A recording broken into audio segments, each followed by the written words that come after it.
Welcome everyone to today's webinar to celebrate Asian American and Pacific Islander Heritage Month. The title of the webinar is Innovations in Diabetes Screening and Interventions for Asian Americans, Native Hawaiians, and Pacific Islanders. My name is Jude McDivitt. I'm the Director of the National Diabetes Education Program at the Centers for Disease Control and Prevention. We're very excited about today's program. We have almost 700 registrations, and we have people from all over the world, from Canada and Australia to the Marshall Islands, Micronesia, Puerto Rico, Sri Lanka, and other Pacific islands, and a number of other places. So thank you to everyone who registered for today's event. Continuing education credits can be provided through the CDC Training and Continuing Education online system.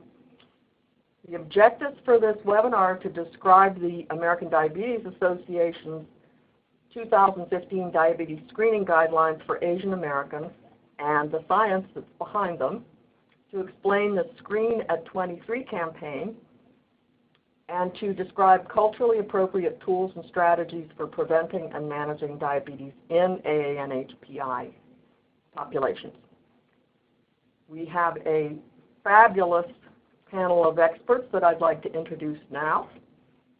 Maria Rosario, or Happy Araneta, is a professor of epidemiology at the University of California, San Diego's Department of Family Medicine and Public Health. She is the principal investigator of the UCSD Filipino Health Study, a longitudinal study of diabetes, cardiovascular disease, and osteoporosis among Filipino men and women. She received the 2014 American Diabetes Association's Vivian Fonseca Award for her research on diabetes among Asians and Pacific Islanders. And she will be speaking about the data behind the new diabetes screening guidelines for Asian Americans. Ho Luong Tran is President and CEO of the National Council of Asian and Pacific Islander Physicians. She is involved in understanding the multifaceted aspects of health status and healthcare delivery in relation to minority populations, and has become a staunch advocate for policy changes for the elimination of health disparities and for health equity. She will tell us about a national campaign to inform and motivate healthcare providers about the new guidelines. Angela Sun is Executive Director of the Chinese Community Health Resource Center, as well as founder and president of the Asian Alliance for Health. She has led a number of studies to identify effective outreach strategies targeting Asian Americans on health topics, including diabetes, cancer, tobacco, quality of life, end of life, obesity, and technology use and health. Dr. Sun serves on numerous national and local committees to advocate for reducing health disparities among Asian Americans. She will talk about developing culturally tailored approaches to address diabetes in Asian Americans. And Nia Aita-Oto is an assistant professor in the College of Medicine and co-director of the Center for Pacific Islander Health at the University of Arkansas for Medical Sciences.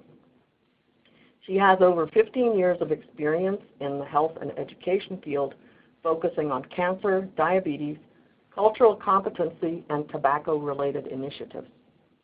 Dr. Aita-Oto specializes in providing technical assistance, data assessment, and support to ministries of health and community groups in the Pacific Islands, and will discuss intervention strategies for Pacific Islanders by Pacific Islanders. And then we will have some time for questions and answers. So without further ado, Happy, you have the mic. Thank you, and good afternoon. The American Diabetes Association recommends diabetes screening for adults age 45 years and older who are overweight with at least one diabetes risk factor, shown in the yellow box, and includes belonging to a high-risk racial or ethnic group, such as Asian or Pacific Islanders. In January of 2015, the ADA revised the screening guidelines by lowering the BMI cut point of 25 kilograms per meter squared in all ethnic groups to 23 for Asian Americans. California is ethnically diverse, where 63% are ethnic minorities and is home to the largest Asian Pacific Islander population. Data from 2 million members of Kaiser Permanente hospitals show diabetes prevalence was highest among Pacific Islanders, Filipinos, and South Asians, and they had higher prevalence compared to Latinos, African Americans, and Native Americans, groups perceived to be at highest risk for diabetes. You'll notice that Japanese, Vietnamese, and other Asians also had higher diabetes prevalence compared to whites. This graph demonstrates the importance of disaggregating Asian and Pacific Islander subgroups. Diabetes incidence appears similar among African Americans and Latinos compared to all Asians and Pacific Islanders when reported collectively and circled in red. However, once disaggregated, Pacific Islanders, South Asians, and Filipinos have higher diabetes incidence compared to all other ethnic groups in a population with similar access to health care. The orange line represents a BMI of 30, a marker for clinical obesity. Whites, blacks, Latinos, Native Americans, and Pacific Islanders with incident diabetes in gray, that middle column, and diabetes prevalence in white, and even some non-diabetics in the black columns, all had a mean BMI above this orange obesity line, whereas the mean BMI of Chinese, Japanese, Filipinos, and South Asians with either newly diagnosed or prevalent diabetes were below this orange obesity line. Several studies have shown that Asians, such as Dr. Yajnik on your right with a beard, had significantly more body fat compared to whites of similar BMI. Both gentlemen have a BMI of 22, but the South Asian man has twice the body fat, 21 versus 9%. Visceral adipose tissue is an active endocrine organ which releases cytokines that have an important role in glucose homeostasis. This CT image shows a 6 millimeter slice between the L4 and L5 vertebrae. The overweight African American woman on your left has 25 cubic centimeters of visceral adipose tissue shown in red, while the Filipino American woman on your right with a BMI of 20 at 5'4", 115 pounds with a 26-inch waistline has 84 cubic centimeters of visceral adipose tissue, 3 times the volume of the overweight African American woman. Such excess visceral fat accumulation has also been reported in South Asian, Japanese, and Korean populations. Before 2015, ADA guidelines suggested screening for type 2 diabetes should be considered in asymptomatic adults ages 45 years and older with a BMI of 25 or higher with at least one known diabetes risk factor. However, Asian Americans manifest diabetes at lower BMIs and might not be screened. Our objective, therefore, was to identify the optimum BMI cut points for diabetes screening among Asian American adults. We searched the medical literature and identified just 4 clinical studies which performed an oral glucose tolerance test to ascertain type 2 diabetes in Asian Americans. They included the University of California San Diego Filipino Health Study, the North Kohala Study in the Big Island of Hawaii, the Masala Study in San Francisco and Chicago, and the Seattle Japanese Diabetes Community Study. Participants reported race and ethnicity and had no non-Asian admixture and no prior diagnosis of diabetes. All had measures of BMI and fasting and 2-hour glucose values from the OGTT. Glycosylated hemoglobin was available from all sites except for Filipino men in San Diego and Japanese participants in Seattle. Type 2 diabetes was defined as A1C levels of 6.5% or higher, or fasting glucose after a minimum 8-hour fast of 126 milligrams per deciliter or higher, or a 2-hour post-challenge glucose level of 200 milligrams per deciliter or higher. Statistical analyses included receiver operating characteristic curve analysis, calculations of sensitivity, specificity, and positive predictive value, and selection of optimal BMI cut points included reviewing Uden's index values, misclassification rates, the BMI cut point or sensitivity was equal to specificity, and a practical targeted sensitivity of 80%. Among our 1,663 participants, 58% were women, 1/3 were Filipino, 37% were South Asian, and 30% were Japanese. The mean age was 59.7 years, and mean BMI was 25.4 kilograms per meter squared. The age-adjusted prevalence of type 2 diabetes was almost 17% and was highest among Filipinos at 22.8% compared to 13% among Japanese and South Asians. Among the 1,200 participants with all three glucose measures, age-adjusted diabetes prevalence was 18%. Half had A1C levels greater than 6.5%, and only 5.5% had fasting hyperglycemia, but the majority, 15.5%, had post-challenge glucose levels exceeding 200 milligrams per deciliter. This means that if screening is limited to just the A1C and fasting glucose measures only, almost half, or 44% of Asian Americans with diabetes, those with isolated post-challenge hyperglycemia, that is, normal A1C, normal fasting glucose, but an elevated 2-hour post-challenge glucose, might remain undiagnosed without an OGTT test. The mean BMI at the time of diabetes diagnosis was 26.7. However, 37% of women and 21% of men on the left side of the yellow arrow had BMIs less than 25. Some even had BMIs as low as 16. A woman who was 5'4" and just 93 pounds at the time she was diagnosed with diabetes.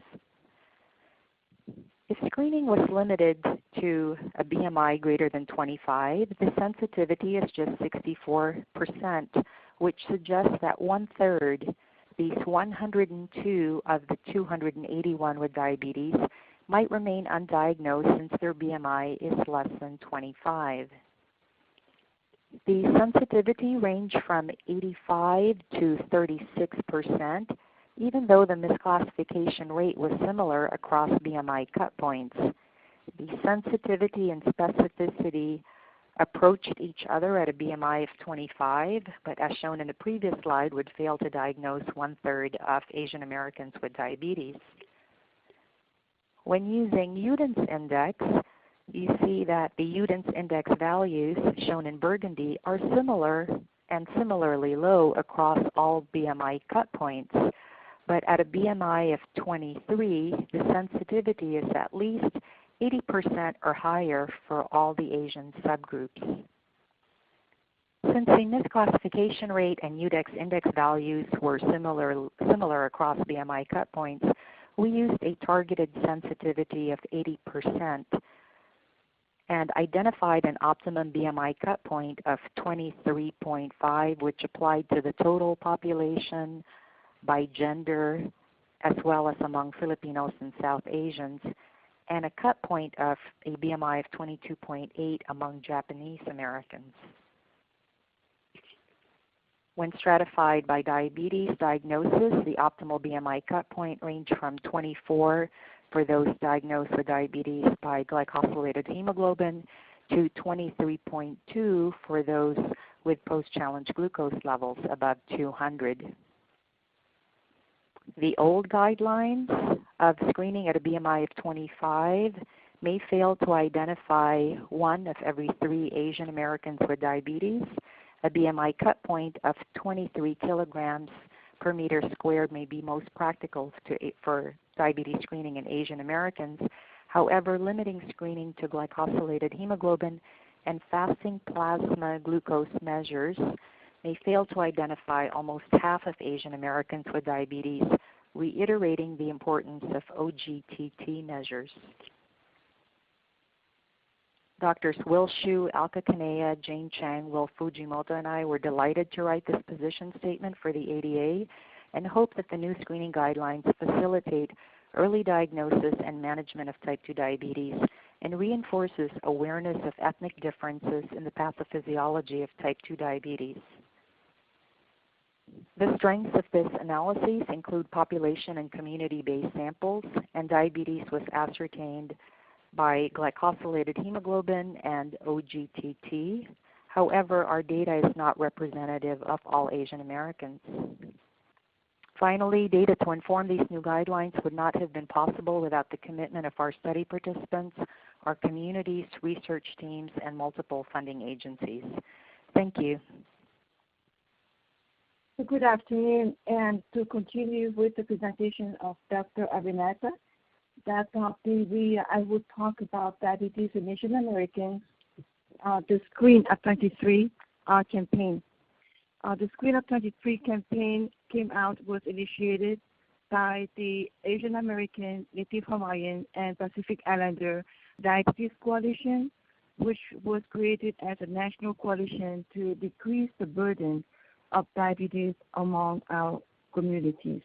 We thought the evidence-based scientific data just presented by Dr. Avinata, we came together to promote and to launch a campaign, very simple to say, Screen of 23, to educate our population of people about how to take care of themselves, how to know when to be tested, and how to be treated.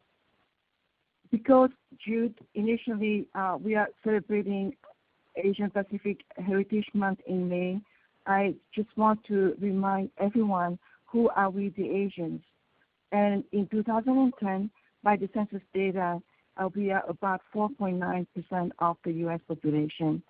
In 2014, we represented about 5.9% of the U.S. population, which means about 18.5 million of Asians in 2014. And we are one of the fastest growing racial/ethnic groups driven by immigration. Very important point to remember about the immigration status of our population. When we talk about the term Asian, it is referring to any person, any individual with origins in the Far East, China, Chinese, Korea, Japanese, Southeast Asia, like myself, Vietnamese, Cambodian, Laotian, or the Indian subcontinent, and includes, but is not limited to Asian Indians, Cambodian, Chinese, Filipino, Hmong, Japanese, Korean, Pakistanis, and Vietnamese. The largest Asian American subpopulation is Chinese, about 23%, followed by Filipino, 20%, Asian Indians, 18%, Vietnamese, 10%, and Korean. The reason as a coalition, a national coalition of researchers, community leaders, and medical providers, we chose diabetes because it is a critical issue that affects very much our population or communities. The countries with highest estimate diabetes care based on the WHO, that shows that from year 2000 to 2030, a steep increase of diabetes, and is being called like an epidemic in Asian countries. For example, India from 32 million in 2013 with an estimated of 79 million. The same with China, of a steep increase as well as other. And you could see that for Bangladesh, in 2000 it's only 3 million. It would be in 2030, 11 million. So that is one of the reasons that we felt, we believe that diabetes is very prevalent in our country of origin as well as in America. The diabetes prevalence in the U.S. showed that, as Dr. Avinata was saying, that for Asian population, in total we are 20.6%, which is almost similar to the African American population of 21.8%, but higher, almost double the Caucasian rate, or the overall of 14.3. What Dr. Avinata was pointing out to her presentation earlier, it is the diagnosed and undiagnosed. If we base the screening, the testing, and the identification of the diagnosing the disease based on the standard body mass index of 25, we will be missing almost one out of two of the case. So for the diagnosed for the Asian is 10%, with a 10.6% as undiagnosed. Another reason for the coalition to look at diabetes, of Asian among, in America, it is that from the 10 leading cause of death in 2009 in the U.S. for the Caucasian, diabetes is number 7. And we all know diabetes is a problem, is an issue for the U.S. in terms of the disease impact, the negative impact of the disease, as well as the cost, how it is costly to treat and to manage the disease. And for Asian and Pacific Islanders, it is the 6th leading cause of death, for our population. So with this, that as a conclusion, we came to agree that the science shows that when it comes to diabetes, Asian Americans are different, as the first statement. And the guidelines now reflect this reality, and screening practices must change to reflect this guideline. But the Screen Up 23 campaign the purpose is to increase the awareness and action among physicians, health authorities, and the general public of the screening guidelines. Second, that it is organized by the AANHPI Diabetes Coalition, a coalition of over 20 diabetes research and advocacy organizations, and it is supported by the National Council of Asian Pacific Islander Physicians, the ADA, and Jocelyn Diabetes Center. We launched the campaign in 2015, a few months after the recognition from the ADA about changing the ADA guidelines on screening for Asian patients with a BMI of 23. We first launched the campaign in October 2015 in San Francisco, and that with a resolution from the San Francisco Department of Public Health Commission. We have been sharing the information and presented to different national, regional, and local organizations across the country. As an example, I just presented last night to the Santa Clara County Medical Society at their board meeting, and they all endorsed the guidelines, the screening guidelines. We developed a toolkit for physicians, diabetes in Asian American that will be shared, with physicians to do the presentation to their network, of our colleagues at the local levels as well. And at the same time, we have developed a toolkit for the patients/community residents, the 8 steps to avoid, control, and reverse diabetes. So for additional information that you can look at www.screenup23.org, which is a website that has all the information, educational, research study, and the updated information on diabetes of our community on this website. And for any other information, you can look at www.AANHPI.org. Good afternoon. Thank you all for participating in this webinar. I will share with you about some of the culturally tailored strategies in helping Asian Americans in their diabetes prevention and management. I will first share with you some of the demographics related to Asian Americans and challenges and barriers they face in diabetes prevention and management. According to U.S. Census, and Asian Americans make up 5.4% of the U.S. total population. And depends on which report we use, so it's at least 5.4% of the U.S. total population. Here are the states with the highest Asian American population.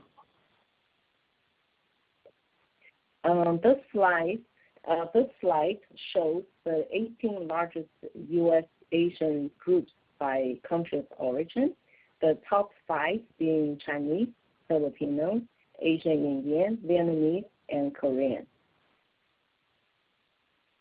According to U.S. Census, from 2000 to 2012, Asian Americans had a 61% growth rate.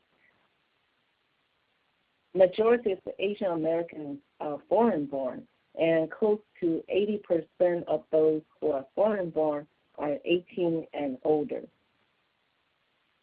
12% of Asian Americans are in poverty, and Korean, Vietnamese, and Chinese, their percent of poverty is above the national level. Regarding education attainment, for those who have less than high school education, Vietnamese Americans had the highest percent and Japanese had the lowest. And the red denotes highest, the blue denotes the lowest. And for English proficiency, Vietnamese Americans had the highest percent in speaking English less than very well, and Japanese had the lowest. There is a vast diversity within the Asian American community, and there's also a great difference even within the first and second generation of immigrants in each sub-Asian group. And regarding their language and technology skills, literacy levels, social economical status, and acculturation levels. Most of you are familiar with the chronic care model. We can incorporate culturally tailored strategies in this model to achieve improved diabetes management outcomes. But we must first be aware of challenges and barriers that are facing Asian Americans before we can develop our strategy. So in my next few slides, I will highlight some of the major barriers. Similar to other ethnic immigrant groups, Asian Americans also face challenges and barriers such as language, culture, generational gaps, body concepts and image, and stigma associated with diseases. For example, for some of the first-generation Asian Americans perceive being plump, which we define as overweight, as a sign of health and wealth. Asian Americans' concept of health and disease prevention very much differ from the mainstream population. Many of their concepts of health were based on Eastern philosophy. Eastern philosophy emphasizes harmony, yin and yang energy balance, collectiveness, and community. For example, in medical decision-making, elderly Asian Americans often will rely on their children for their medical treatment decisions. So therefore, it is important for us to involve our Asian patients' family members in their management of diabetes. Eastern philosophy also believes that the disease is preventable or controllable by maintaining balanced energy levels within. So therefore, many Asian American immigrants, they will avoid taking your prescribed Western medicine for fear of causing an imbalance of this energy level. They will also use herbal medicine alone, or they will use in combination and with you prescribe the Western medicine. In their dietary practice, and they may avoid certain types of food which dietitians view as good source of nutrition. In this slide, many of the foods are considered as a good source of vitamins and antioxidants, but are labeled as cold foods in terms of yin and yang energy, and are discouraged to consume by those who have too much of cold or yin energy in them. And too much of yin energy is believed to weaken the immune system. On this slide, we find many foods here are good sources of protein, but are considered as hot foods, again in terms of yin and yang energy, and are discouraged to consume, again, by those who have too much of hot or yang energy in them. And too much yang energy is believed to cause problems such as constipation, nosebleed, sore throat, and so forth. Some of the common health myths are also barriers to diabetes management. For example, some Asian Americans believe that eating sugar or sweets will cause diabetes. So to them, just avoid eating sweets alone, and they believe they will prevent diabetes or improve their diabetes management. Access to care or high health insurance deductible or copay, this is a common barrier to all with low SES, including Asian Americans. Asian Americans' health-seeking pathway or behavior can be another barrier. It prevents them from seeking professional help right away when there's a health issue arises, and such as high blood pressure or high blood glucose level. And for some, they will seek self-help, home remedies, friends, herbal healers first before they seek out for your help. Knowing the barriers and addressing cultural competency, linguistic appropriateness, communication style, and family involvement, all those can become promoters for better program outcomes. Some of the common strategies that you are familiar with, such as nutrition counseling, patient navigation, and support groups, but when we provide them in a culturally appropriate way, they can provide very practical help for Asian Americans to prevent and or manage their diabetes. For example, our diabetes management support group and tailored for Chinese Americans with diabetes, we were able to achieve significant improvement in participants' knowledge on diabetes and on the reduction in their A1C. We made sure all the intervention materials were focus group tested for cultural and language appropriateness, and we also kept in mind of their dietary practice and involved their family members in the management of their diabetes. So technology, when it is culturally tailored, can be another effective approach to reach out to Asian Americans, especially those who have some skills in using technology. According to the report, and 90% of Asian Americans have cell phones, 74% are using laptops, and 77% have wireless connectivity. But this data is of English-speaking Asian Americans only.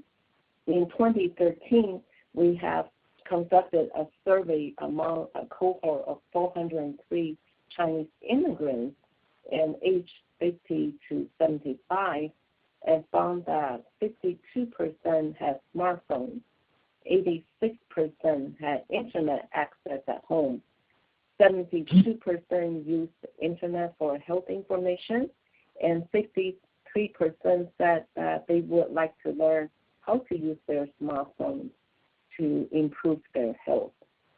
And this data is somewhat similar to the one collected from the English-speaking Asian Americans on the previous slide. Although this data was collected from a convenience sample at a health event, but it can provide us some insight about their use of the technology. For those who have technology skills and online access, we have created tools that are tailored for Chinese Americans. And because of the budget limitation, unfortunately, we are only able to have the tools available in Chinese and English. Some of the tools include grocery shopping tips, nutrient analysis, and BMI calculator. And these tools help users to read labels and know the calorie and nutrient content of the foods that are commonly consumed by Chinese Americans. When you have a chance, you can browse through our website at asiansforhealth.org under the menu bar of multimedia and tools for details. Working with ethnic media can also be a very effective approach for health promotion targeting Asian American immigrants. This has been well studied and published. According to the report, and the number of the Asian media outlets has increased from 102 to over 1,200 from year 1999 to 2010, nearly in 10 years. Forming partnerships with local faith-based communities can be another strategy in promoting our diabetes education and management programs. But the efficacy of this type of partnership, again, has been well studied and published. And we can tell from this graph that many Asian Americans have a religious affiliation. And the type of faith-based communities that we wish to form partnership with would depend on our target population.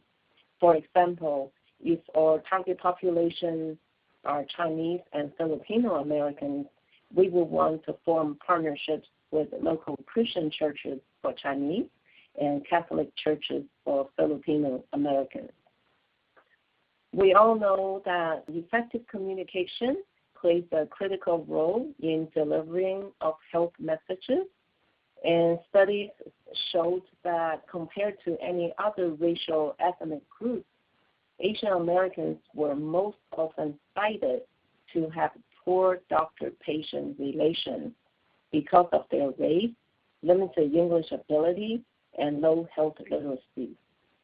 So to serve as a reminder for us in overcoming this barrier, we should use pictures, models, and avoid jargon in our patient teaching whenever it is possible. It is also important for us to be aware of culturally appropriate body languages. For example, many Asians do not feel comfortable to have direct eye contact when spoken to because it is considered rude. However, providing direct eye contact is highly valued in Western culture. Having said that, but we also need to be careful not to stereotyping either. So in conclusion, to achieve patient-centered diabetes care among Asian Americans, it is essential for us to be culturally sensitive, be aware of their barriers and promoters, and form partnerships with local faith-based communities and CDOs, and utilize venues to deliver messages that are patient-centered.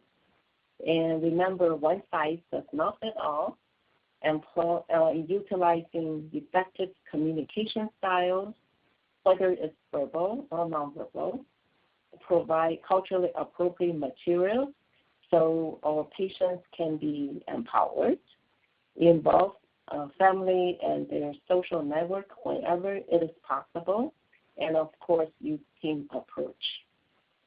Thank you. Well, aloha from Arkansas. I'm going to talk about initiative that was going on in the Pacific for 5 years. So as we all know, the diabetes epidemic is severe in the Pacific, as we can see from this slide for adult women, and the next one for adult men. Our prevalence for diabetes is above 20%.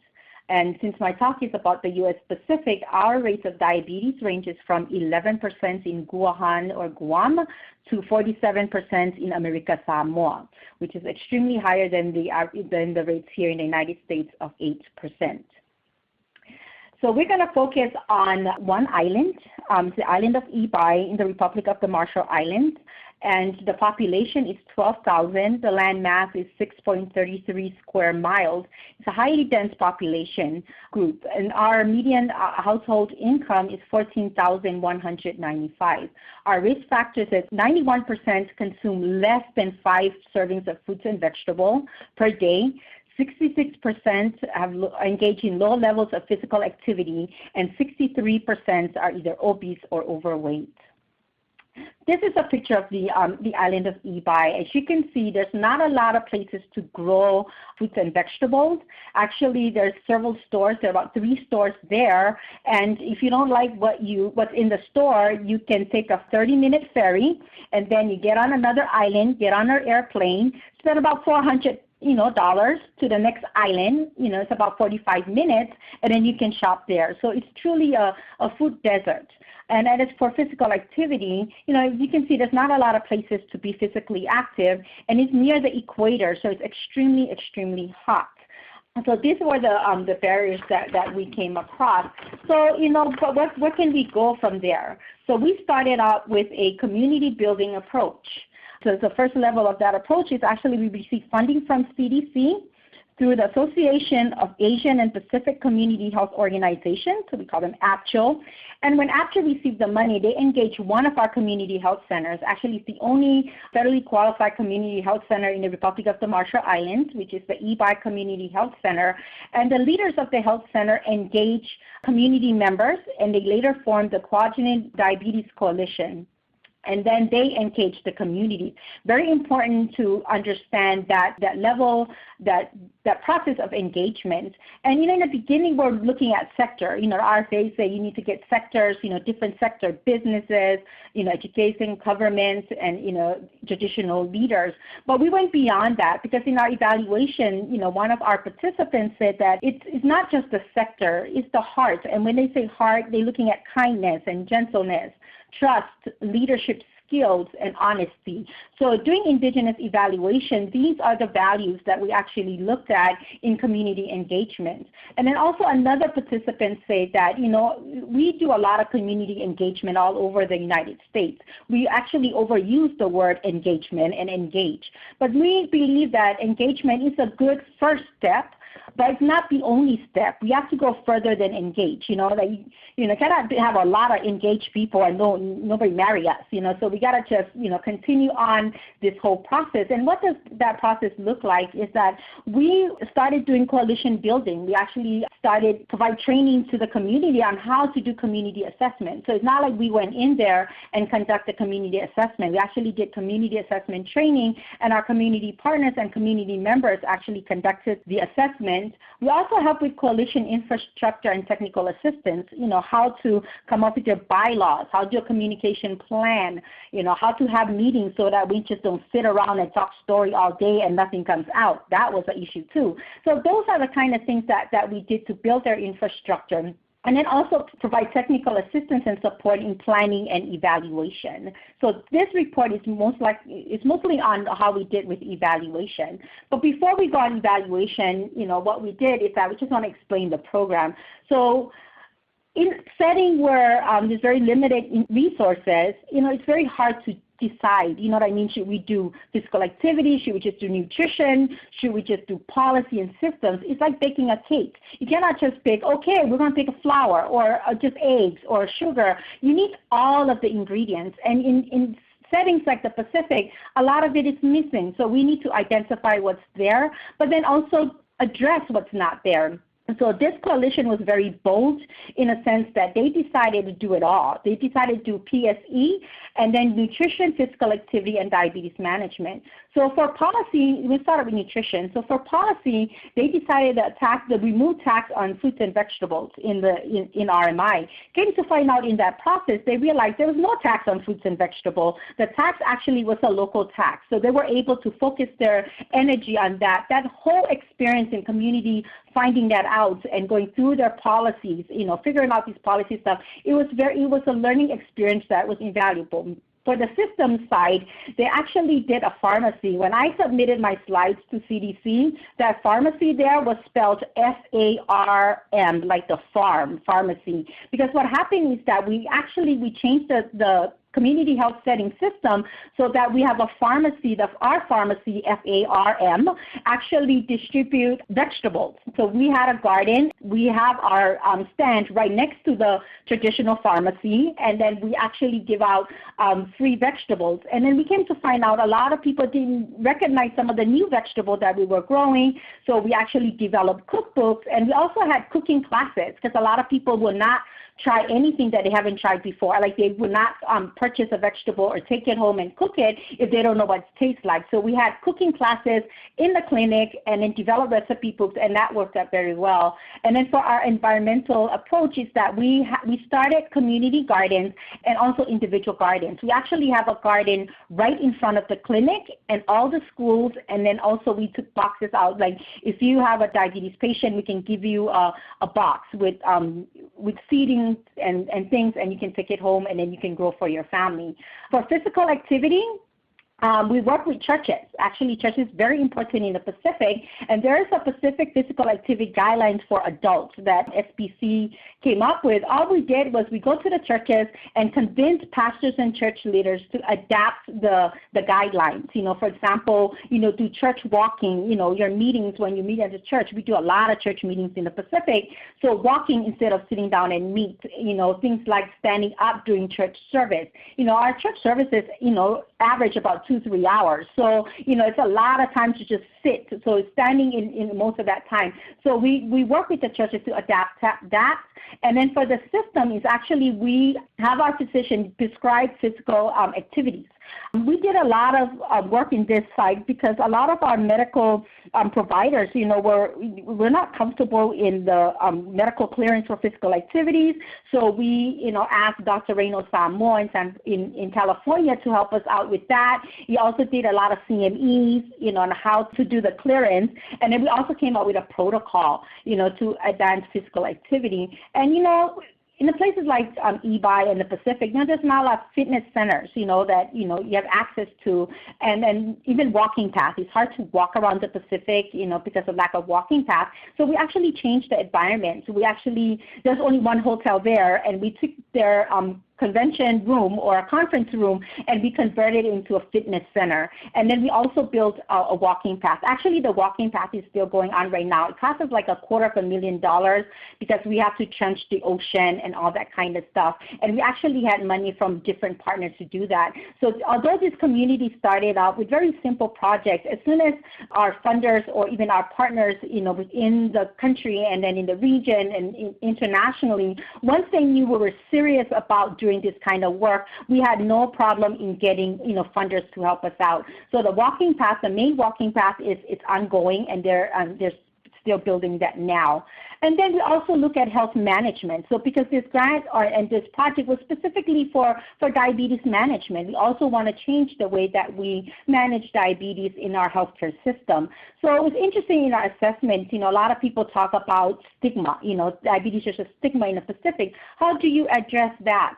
And then so the committee and the group says, if we declared, diabetes as, a special day to honor, people who pass diabetes, people who have diabetes, and actually understand what diabetes is, that will make a huge difference. So that the group actually have a stigma policy, and then and to declare, make it a positive spin on it. It's our Quadrant Diabetes Day. It's the second Monday of April every year. So the president of the Republic of the Marshall Islands actually was on island when we signed that into law. And then on the system, we actually changed a lot of clinical and treatment protocols. We asked our endocrinologist in California, Dr. Reno Samoa, to help us out, looking at our treatment protocols and things like that. And he also voluntarily provided a lot of CMEs, through webinars and through Skype, just to get that in. So the system, we changed a lot of things in the system.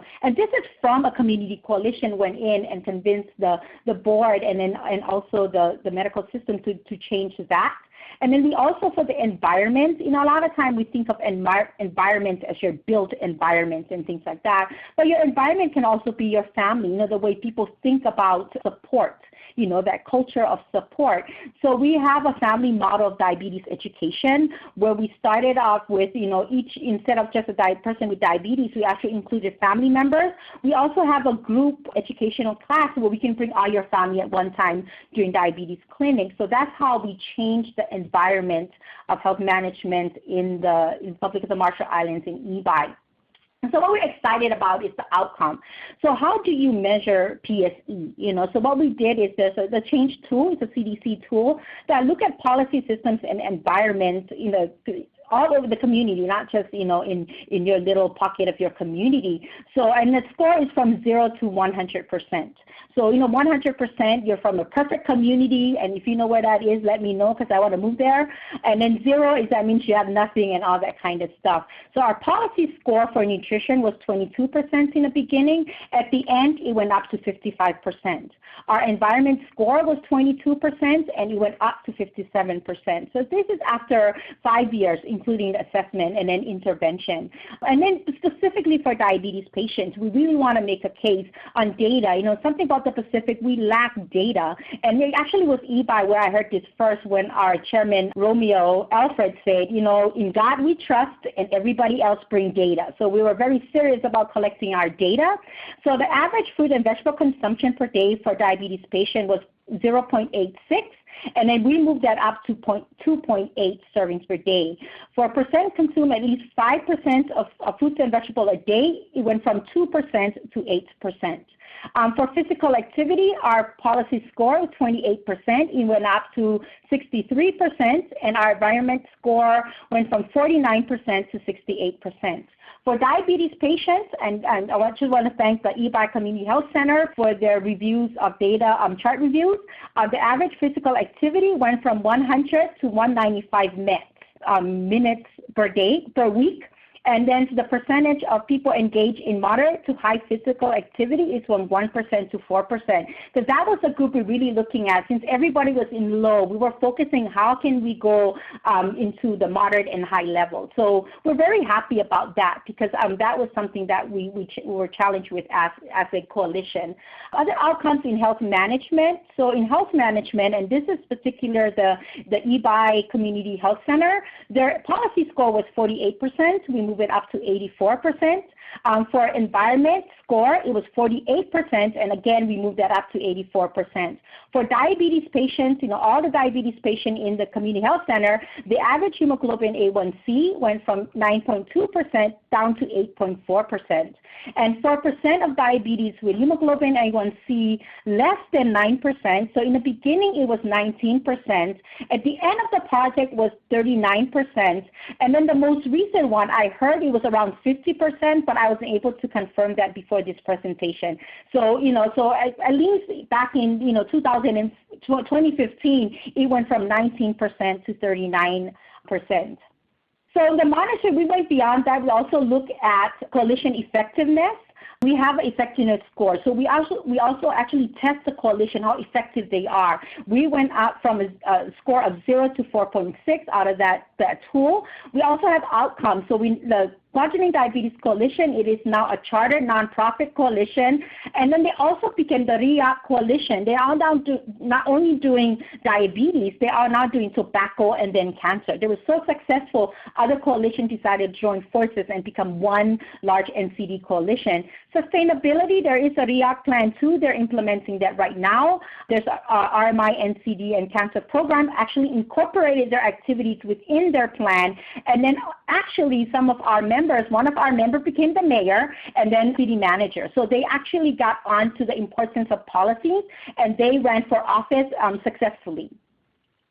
And then, to wrap it up, doing evaluation in the Pacific is very important, not just look at outcomes and then look at our process, just look at overall, what is a healthy Pacific Islander, Pacific Health Community. So we have our own indicator. So what they say is we want to have healthy Pacific people as they define it, a healthy environment, not just a physical environment, but also our social environment, and then a healthy culture. The way that we measure that is the way that we incorporate our culture into the activities that we're doing, our narrative, and everything that we do in our community. So let's just take our plan for an example. The name of our plan was called the REAC plan.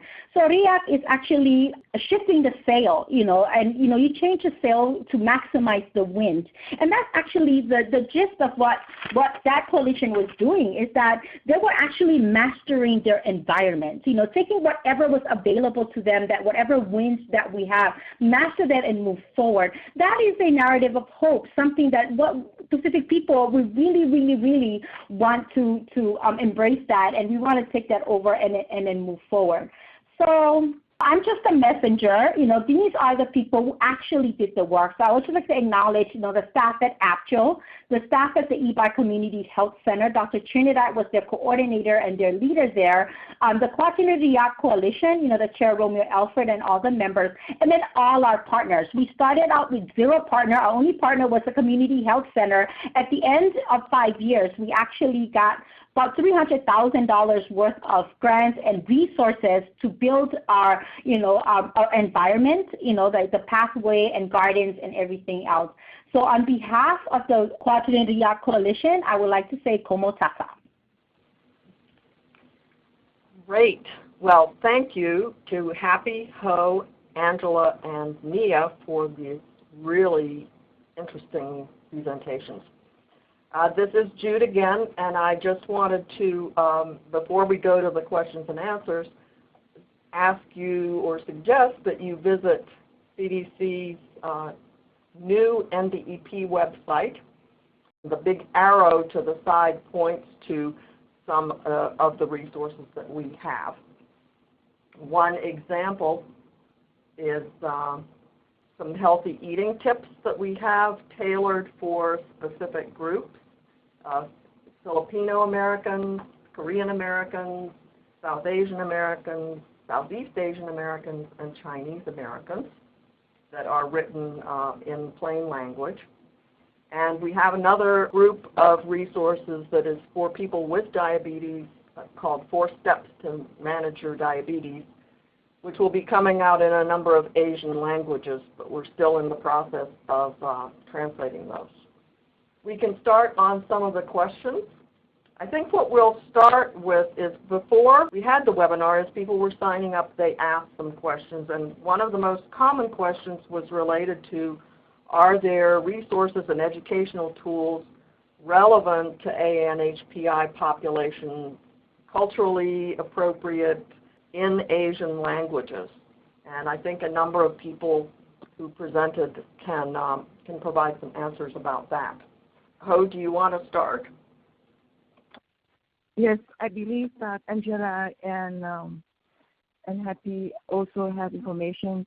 But one of the resources that we have, we promote, it is, if you look at the Jocelyn ADI Center, they have many information resources in the language, as well as ways to cook the Asian diet for diabetes. So that's one. Second, that if you look at www.screen23.org, that we are putting together a link, of resources that might be beneficial for your information. So that's a link, and not to say that the information from NDEP, like Jude was introducing, they are excellent, and that it is very, very to the point of to be culturally and appropriately inappropriate to the culture, the diet of different populations. Mia or Angela, do you want to say anything? So in addition to what Ho just mentioned, and if you Google Child B1 Community Health Center, they also have some materials that are listed in various Asian languages. And Jocelyn Diabetes Center, again, is another good resource. And National Medical Library and cchrchealth.org. You can find mostly Chinese, bilingual Chinese and English. And asiansforhealth.org, you can also find some materials that's in other Asian languages.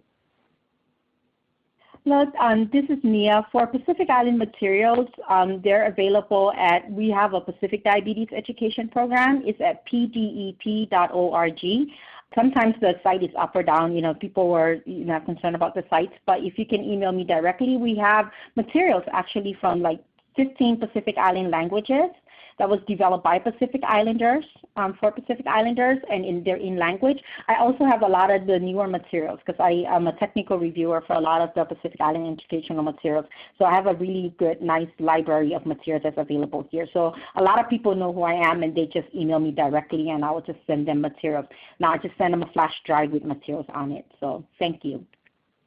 Happy, there are some questions about gestational diabetes one question is, are there large increases in GDM in AANHPI people, and also what is the timeline from gestational diabetes to a diagnosis of type 2 diabetes? Okay, I'll be happy to respond to that.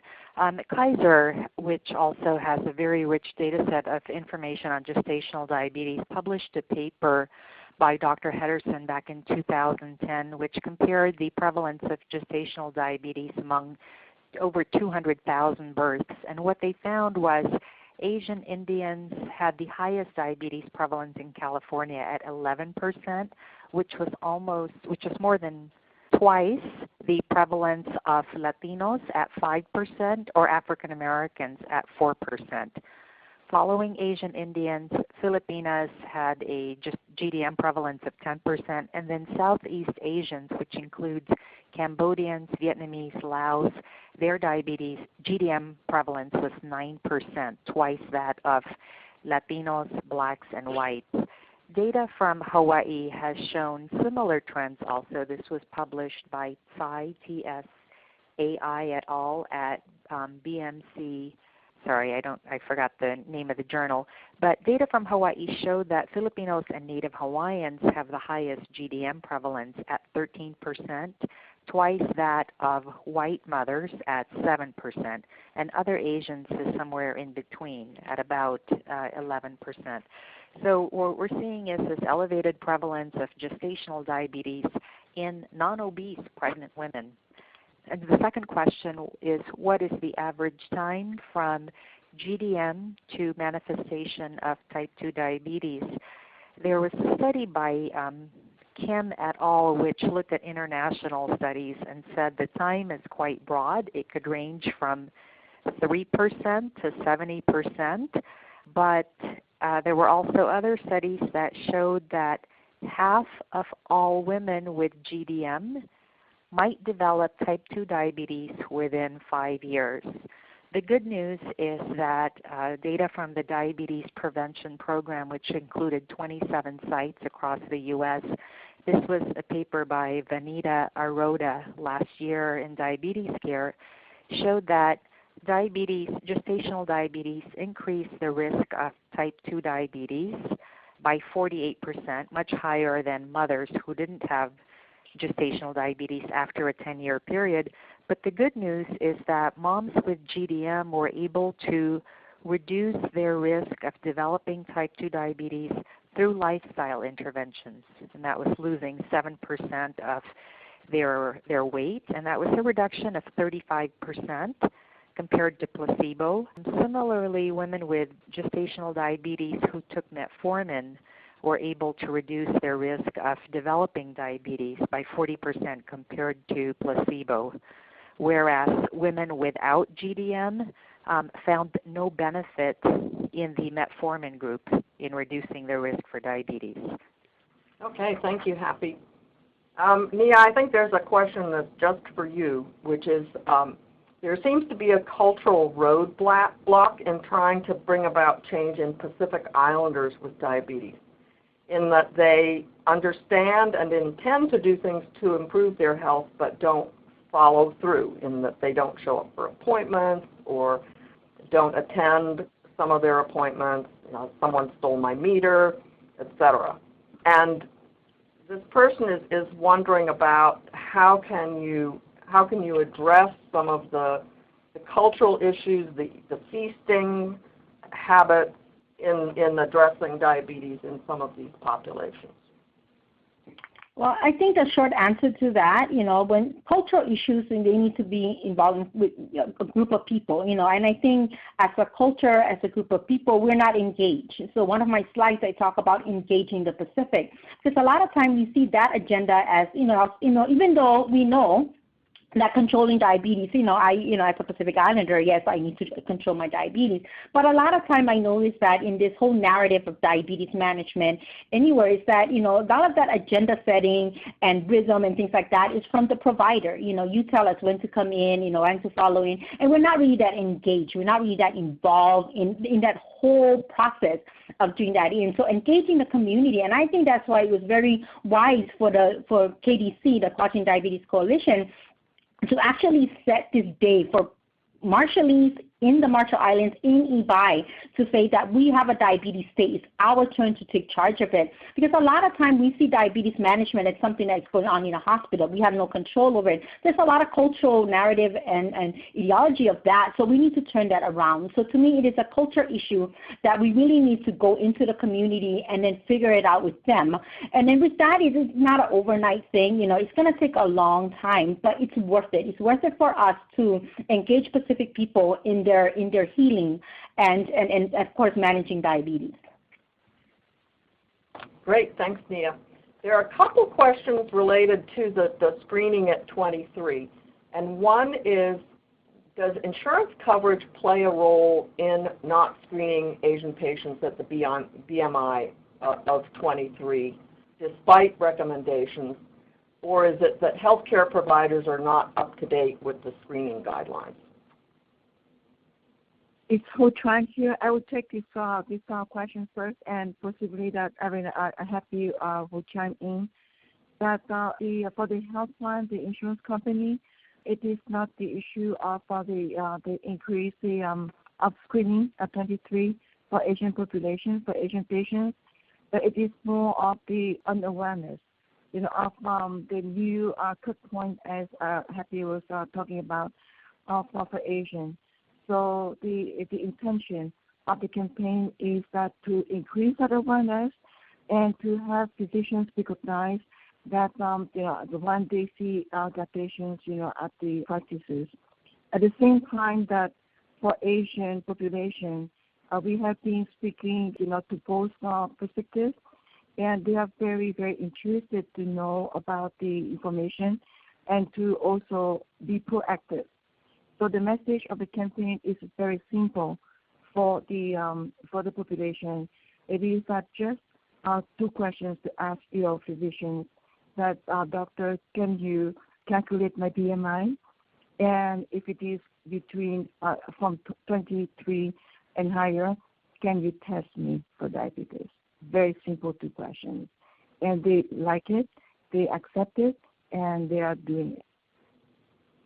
The other question is about Screen at 23 is, what are the reactions from the Asian community about being screened at a lower BMI? Like I said, the reaction up to now that we have started the campaign is very positive. They appreciate they are being recognized. That for Asians, it is an issue of that they are different. When they are responding to disease. Mm-hmm. So it's very positively accepted from the Asian community. This is Happy. I'd like to add to that. The initial reaction was, I'm not overweight. And we just wanted to clarify that a BMI of 23 in this context does not necessarily mean we are suggesting that you are overweight, but you are at higher risk for diabetes. Mm-hmm. Yes. Yeah. There are a number of questions also about prediabetes, and one of them is there any work being done about raising awareness of prediabetes and lifestyle change programs to address prediabetes in Asian, Native Hawaiian, Pacific Islander communities? We're looking at that. This is Happy Araneta. We're looking at that in this same population, and the goal is to identify what the prevalence of prediabetes was in this population. We're presenting that at the scientific sessions of the American Diabetes Association in New Orleans in June. And the second goal was to identify if there is another optimal cut point to screen Asian Americans for prediabetes. And I'll give you one answer. It's the same cut point, 23 for prediabetes or diabetes. Great. I think establishing the prevalence and the cut points is the first step, and by defining the needs or establishing that there is an excess prevalence, that it's also at a low cut point, is a necessary first step from which to establish intervention programs. Mm-hmm. It's Ho Tran here, and I want to add to Happy about the pre-diabetes that it is very important on this issue because for pre-diabetes that if you know you catch about your condition, and with the changes of your lifestyle, you can either prevent the disease to become diabetes. You can also reverse it. So the message is that it is very important for the message to be heard and to be disseminated, to be shared with our population, that it can be prevented, to go to a disease full-blown, or it could even be reversed. Very important. So we also have a number of questions related to nutrition education and food. One of them is about how can we use the data that Happy presented to, and apply them to practical patient care. So for nutrition education, and a number of the questions asked about rice. Are there acceptable alternatives to rice? Kind of what is the role that white rice plays? What kinds of food modifications are recommended for Asian Americans, Native Hawaiians, and Pacific Islanders? I would try to answer because I see kind of a silence here. I would share a rice eater story from my own family, and that yes, rice does have a consequences on the outcome of either of diabetes management and treatment in terms of nutrition. It is very difficult for the Asian population, for the Asians to accept the kind of the change of their diet, but at the same time that it can be changed if they are given some other alternative and that fits with their palate, an Asian palate.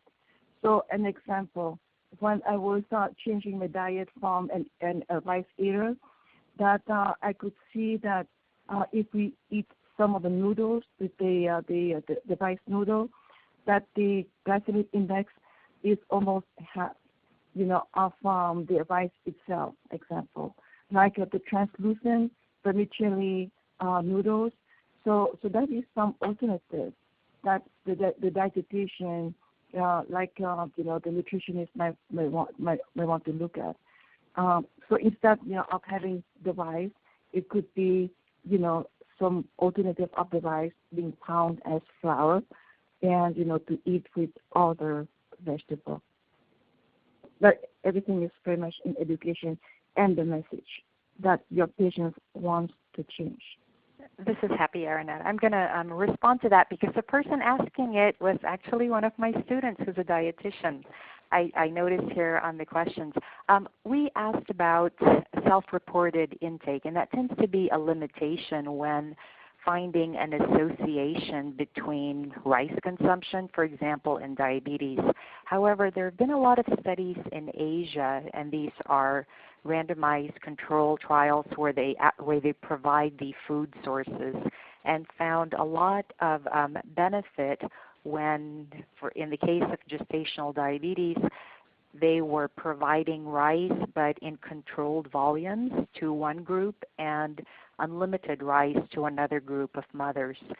So that aside from it is challenging to depart from a traditional food source such as rice, but volume and portion control is an important consideration. There was also another study conducted in India where participants were randomized to brown rice, white rice, and a combination of rice with legumes. And so that might be another creative alternative towards reducing the carbohydrate intake. Yes, and in developing the holiday tip sheet, we pretty much had to follow the ADA's dietary recommendations of half your plate non-starchy vegetables. half, a quarter of your plate starches, grains, and wheat and so forth, and then the other protein. And how well that's going to go over is another matter. It's difficult, I think, for everybody. But when you're used to a diet with a lot of white rice, I think it will be hard, as you said. I don't know, Angela, if you can answer this or not, but since you talked about some of the different approaches to medication, do you have any perspective on people who are taking both Chinese herbal medicine and Western medications at the same time? Or do any of the rest of you have any insight?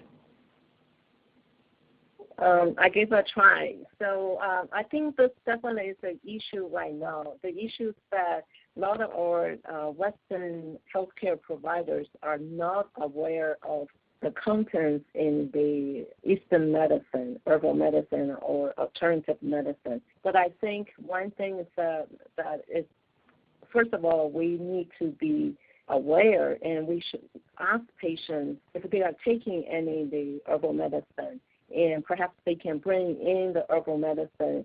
A lot of those medicine nowadays they do have labels, and if they're already in the pill format, and at least there are some ingredients, content that's listed on the bottle, and hopefully they are in English.